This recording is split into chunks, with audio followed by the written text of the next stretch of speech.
ಗಣೇಶನ್ಗೆ ಆನೆ ತಲೆ ಇದೆಯಲ್ಲ. ಗಣೇಶನ್ಗೆ ಆನೆ ತಲೆ ಯಾಕಂತ ತಿಳ್ಕೋಬೇಕಾ? ಒಂದ್ಸಲ ಕೈಲಾಸದಲ್ಲಿ ತಾಯಿಯ ಆದೇಶವನ್ನು ಪಾಲಿಸುವ ಪುಟ್ಟ ಬಾಲಕನನ್ನು ನಿರ್ಮಿಸುವೆ.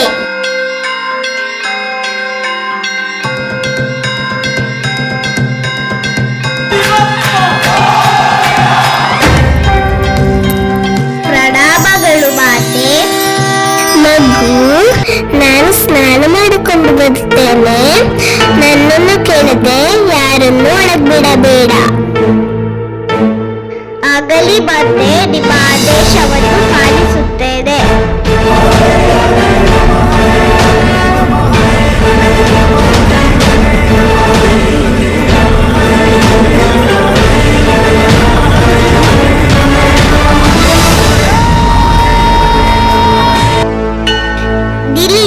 ಯಾರು ನೀವು?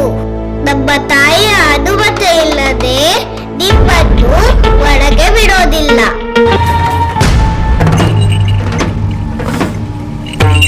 ಯಾರು ನೀನು? ದಾರಿ ಬಿಡು. ನಾನು ಗೌರಿ ಪುತ್ರ ಗಣೇಶ. ನನ್ನ ತಾಯಿಯ ಅನುಮತಿ ಇಲ್ಲದೆ ಯಾರನ್ನು ಒಳಗಡೆ ಬಿಡೋದಿಲ್ಲ. ನಾನು ಕೈಲಾಸಪತಿ ಶಂಕರ.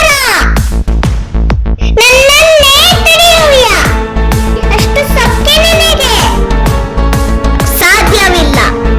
ನೀವು ಯಾರಾದರೆ ನನಗೇನು?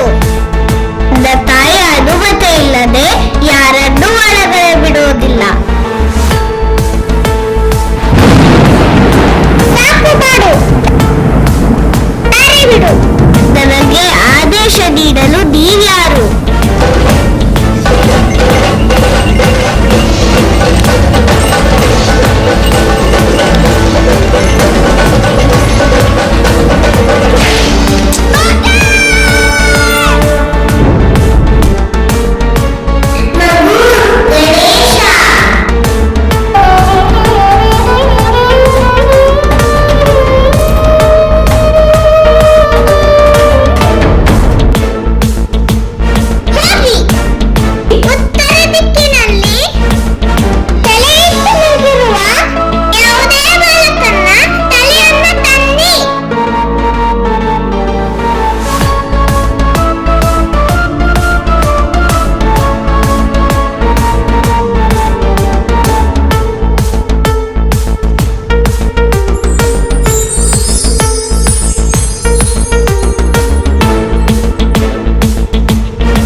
ತುಂಬಾ ದುಃಖ ಆಯ್ತು.